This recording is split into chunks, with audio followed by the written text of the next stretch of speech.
Hi, and welcome to a Comics with Kids. This is a special episode really designed as an entry into a contest that a gentleman named C. Woodard is doing. And if you want to check out his YouTube channel, you can kind of see what he's doing and how the contest sort of works.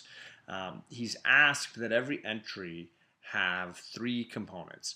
You are talking about your favorite writer, talking about your favorite storyline, and you're talking about a really great underrated storyline gem. Sort of a way to highlight good writing in comic books.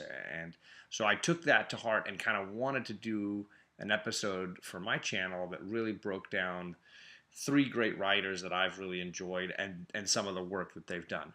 So to start off with the writer, my favorite writer, this was really tough to pick just one, but I go back again and again to Frank Miller, and mostly because I love Batman and Daredevil. Those are like two competing single characters that I really enjoy, and he sort of, for me at least, created the iconic vision for both of those characters. Um, Specifically, obviously, Batman Year One is an incredible storyline, and anybody who has liked Batman at all could probably tell you where they were when they first read Batman Year One and how the impact that it had on them. For me, it's still as much as, and obviously you could put it on the same tier as Dark Knight Returns. For me, it's the greatest Batman story I've ever read. I love Hush and a lot of other great storylines, but there's something about Year One, the simplicity of it, the simplicity of the art.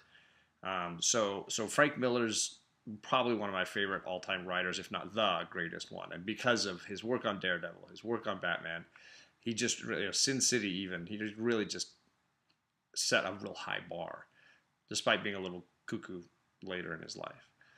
The second request was to talk about a favorite storyline.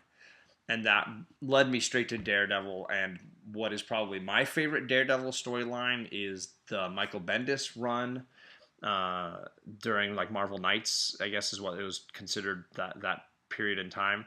But Bendis and Maleev worked on some absolutely incredible stuff when they were doing Daredevil. And I've gone slowly but surely to kind of collect when I can find a 50 cent dollar bin, 25 cent. This is like classic stuff that I just grab.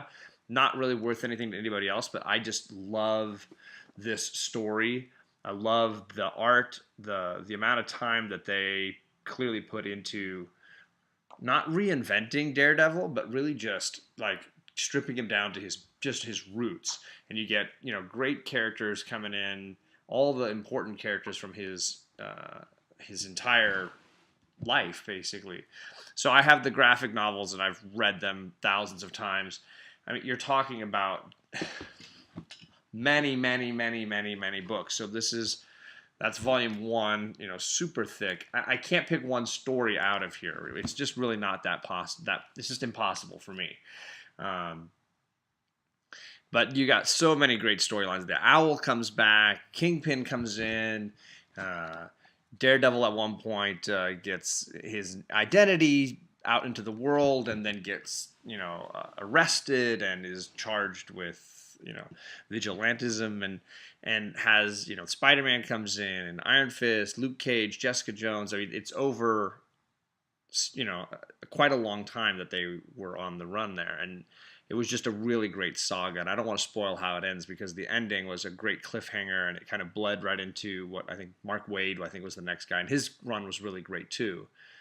But it really just captured that he's a real vigilante on the edge, and I always really liked that about Daredevil, is that it was not easy for him to do that job, as it probably wouldn't have been for anybody, but for him, he was like the other side of the coin to Spider-Man, whereas Spider-Man was all jovial and lighthearted. Daredevil was always serious, and the weight of his religion and the weight of his job as a lawyer and all these things on top of going out and saving the day.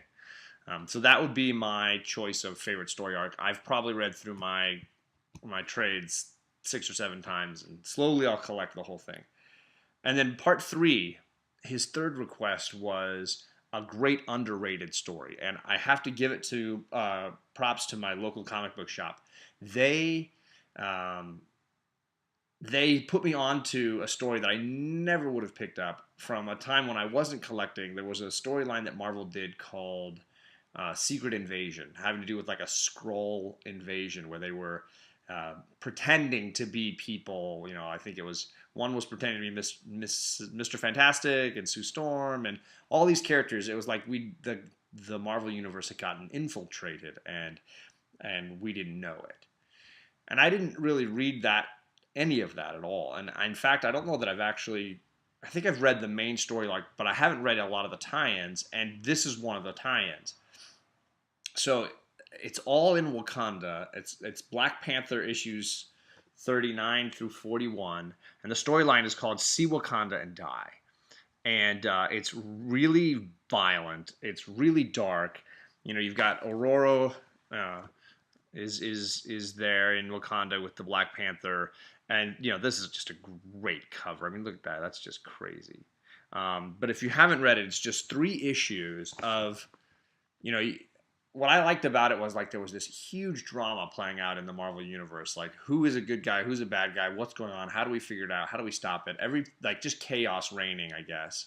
But in Wakanda, you get to see how the advanced technology and the intelligence of T'Challa basically equal an epic failure for the Skrulls. And over the 3 issues, you get this really powerful storyline with lots of little twists, and I just really love it. So that would be my choice for underrated. So check that one. Forgot to mention the writer. I was too busy talking about the story and how much I liked it, but this is a Jason Aaron storyline, and of course I'm slowly becoming a huge fan of his, reading all the Thor work that he did with Jane Foster, and really, really digging Jason Aaron these days. I'm kind of going and finding how many things I'm shocked that, you know, that I didn't know that he had written. So that's a big one. And then I forgot to mention my shirt. I'm rocking a Calvin and Hobbes take on Winter's Coming in Game of Thrones. You got Jon Snow and his wolf ghost, and then the White Walkers as the snowman. I cracked up when I saw this shirt, and I just had to buy it. So, thank you very much. Thank you for watching. Like, subscribe, comment, and good luck, Woodard, on all these great subscribers you've got now. Keep it up.